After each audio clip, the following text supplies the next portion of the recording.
Assalamualaikum warahmatullahi wabarakatuh. Nama saya Teguh Sagara dari kelas 2 Pendidikan Jasmani angkatan 2019 dengan NPM 192191007. Pada kesempatan kali ini saya akan menjelaskan materi dengan judul keterampilan gerak. Adapun materi yang akan saya bahas yaitu yang pertama pengertian keterampilan gerak, kemudian klasifikasi keterampilan gerak, dan yang terakhir unsur-unsur yang membentuk keterampilan gerak. Kita langsung saja masuk ke materi yang pertama. Yang pertama itu pengertian keterampilan gerak. Keterampilan gerak adalah kemampuan untuk melakukan gerakan secara efektif dan efisien. Nah, keterampilan gerak merupakan perwujudan dari kualitas koordinasi dan kontrol atas bagian-bagian tubuh yang terlibat dalam rangkaian gerak. Keterampilan gerak diperoleh melalui proses belajar, yaitu dengan cara memahami gerakan dan melakukan gerakan berulang-ulang yang disertai dengan kesadaran pikir akan benar atau tidaknya gerak yang telah dilakukan. Itu merupakan pengertian dari keterampilan gerak. Untuk materi yang kedua yaitu klasifikasi keterampilan gerak. Untuk klasifikasi ini dibagi menjadi beberapa bagian. Itu yang pertama, klasifikasi usia perkembangan. Usia biologis setiap individu itu merupakan catatan yang tersedia bagi laki-laki ataupun wanita untuk meningkatkan kedewasaan. Faktor usia cocok dan dapat menentukan suatu ukuran, diantaranya morfologi usia. Nah, morfologi usia ini merupakan perbedaan ukuran, tinggi dan berat untuk penilaian standar. Kemudian usia rangka tubuh. Suatu catatan bahwa usia biologi dapat mengembangkan rangka tubuh. Kemudian usia senja. Biasanya digunakan untuk menentukan usia biologi. Adanya usia dapat ditentukan dengan menggambarkan pertumbuhan gigi yang meningkat. Dan yang keempat ataupun yang terakhir dari klasifikasi usia perkembangan yaitu usia seks. Kedewasaan seksual dapat menentukan pencapaian faktor dasar dan kedua yang tidak tetap. Itu klasifikasi yang pertama. Kemudian untuk klasifikasi yang kedua yaitu pertumbuhan fisik. Nah, pertumbuhan fisik ini adalah peningkatan ukuran tubuh ataupun sebagian selama mencapai usia dewasa. Perkembangan dalam arti yang sebenarnya menunjukkan perubahan tingkat individu. Kedewasaan dan pengalaman merupakan kunci dalam proses perkembangan mental.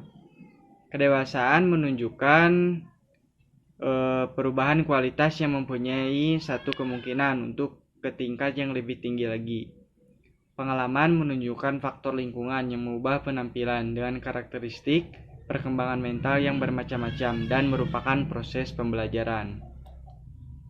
Kemudian untuk klasifikasi yang ketiga yaitu aspek-aspek dalam tingkah laku.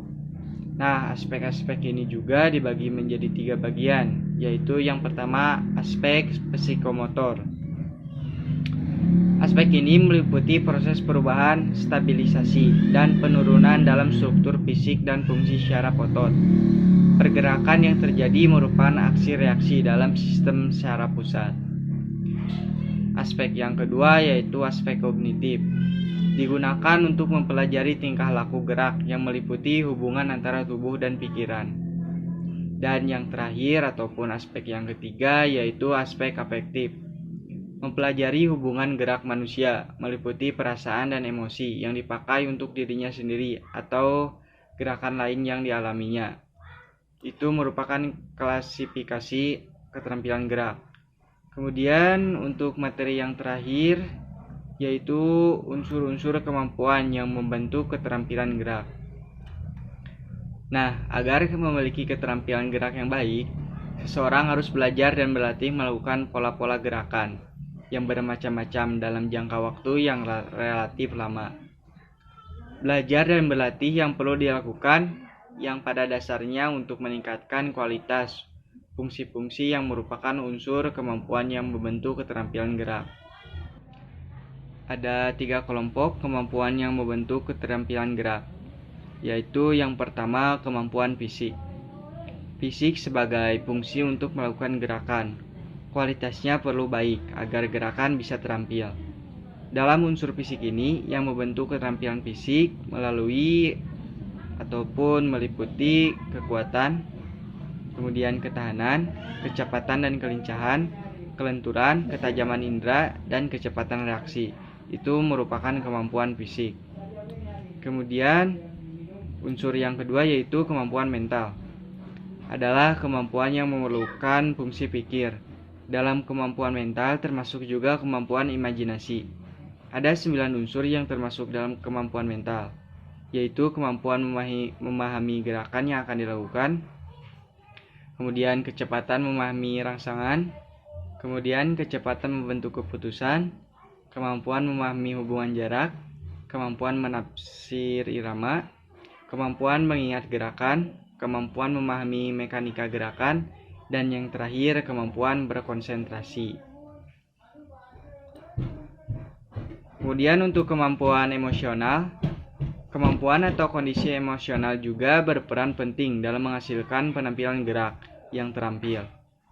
Kemampuan atau kondisi emosi awal yang berpengaruh pada saat melakukan gerak terhadap kualitas penampilannya meliputi kemampuan mengendalikan emosi dan perasaan, tiada gangguan emosional, merasa perlu dan mau melakukan gerakan, dan yang terakhir bersikap positif terhadap prestasi belajar gerak. Nah, itu merupakan materi mengenai keterampilan gerak. Untuk kesimpulannya sendiri yaitu unsur-unsur kemampuan fisik, mental, dan emosional tersebut merupakan satu kesatuan yang saling berpengaruh. Gangguan atau kelemahan pada salah satu unsur kemampuan berpengaruh yang tidak baik terhadap penampilan keterampilan geraknya.